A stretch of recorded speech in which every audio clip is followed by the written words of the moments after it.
छोटे से शांत गांव शामपुर में एक गरीब युवक रहता था। उसका नाम था अर्जुन। अर्जुन के पास न जमीन थी, न खेत और न ही कोई बड़ा काम। उसकी दुनिया बस दो चीजों के इर्द गिर्द घूमती थी, उसकी बूढ़ी माँ कावेरी और उसकी मेहनत। हर दिन अर्जुन सुबह सूरज निकलने से पहले उठता, जंगल जाता, लकड़ियां काटता और बाजार में बेचकर घर का गुजारा करता।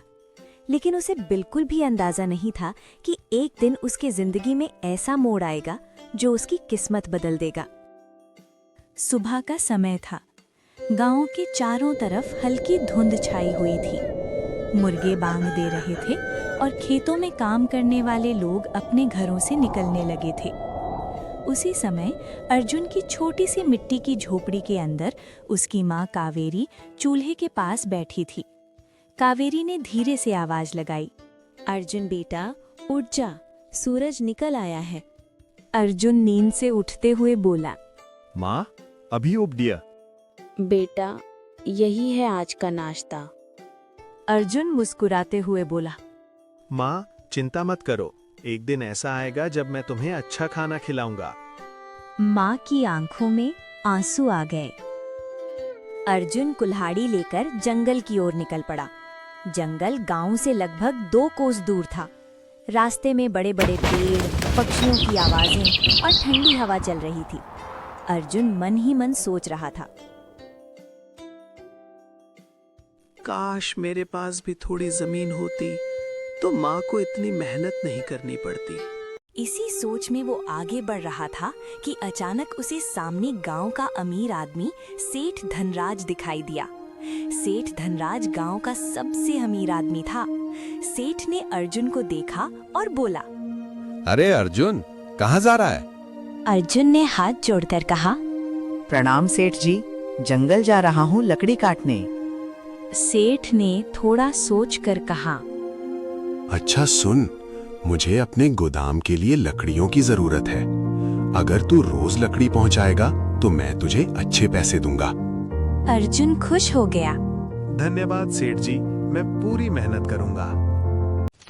उस दिन शाम को अचानक मौसम बदल गया। आसमान में काले बादल छा गए।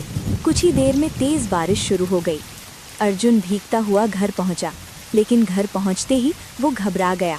उसकी माँ कांप रही थी। माँ क्या हुआ?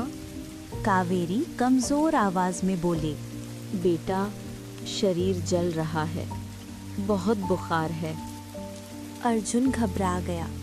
घर में ना दवा थी ना पैसे। कुछ देर सोचने के बाद वो तुरंत बारिश में बाहर निकल गया।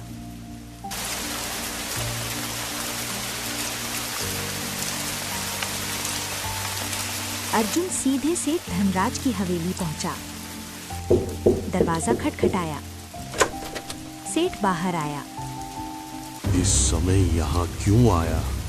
अर्जुन हाथ जोड़कर बोला, सेठ जी, माँ बहुत बीमार है, कुछ पैसे उधार दे दीजिए।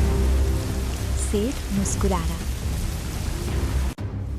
पैसे मिलेंगे लेकिन ब्याज देना होगा।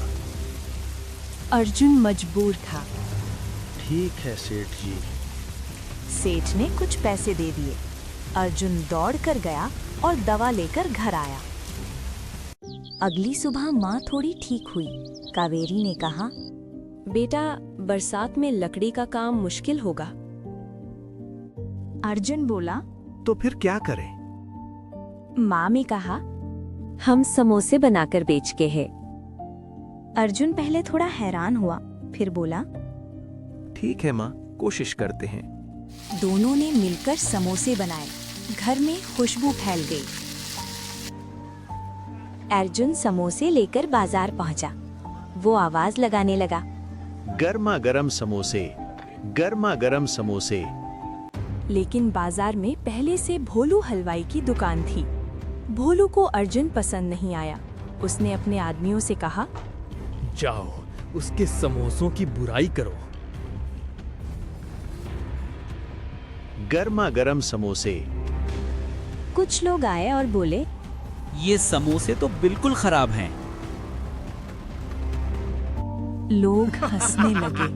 अर्जुन दुखी होकर घर लौट आया। अगले दिन अर्जुन फिर समोसे लेकर बाजार गया। तभी एक बूढ़ा साधु आया। वो बहुत भूखा लग रहा था।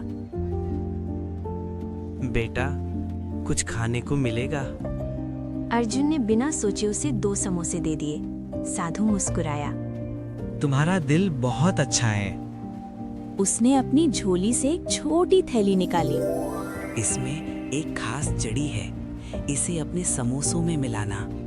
अगले दिन अर्जुन ने उस जड़ी को समोसों में मिला दिया। जैसे ही गर्मा गर्म समोसे बाजार में गए, उनकी सौंधी और मसालेदार खुशबू पूरे बाजार में फैल गई। लोग दौड़ कर आने लगे।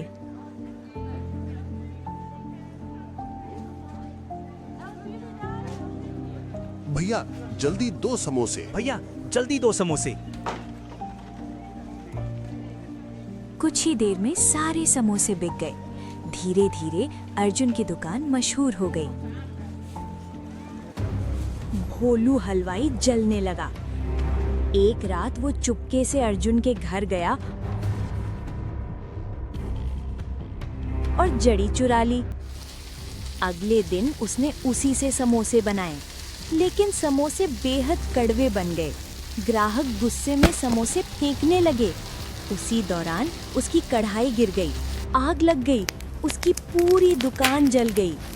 अगले दिन भोलू रोते हुए अर्जुन के पास आया। मुझे माफ कर दो। अर्जुन मुस्कुराया। भोलू भाई, असली जादू जड़ी में नहीं, मेहनत में है। भोलू को अपनी गलती का एहसास हो गया। इस कहानी से हमें सीख मिलती है।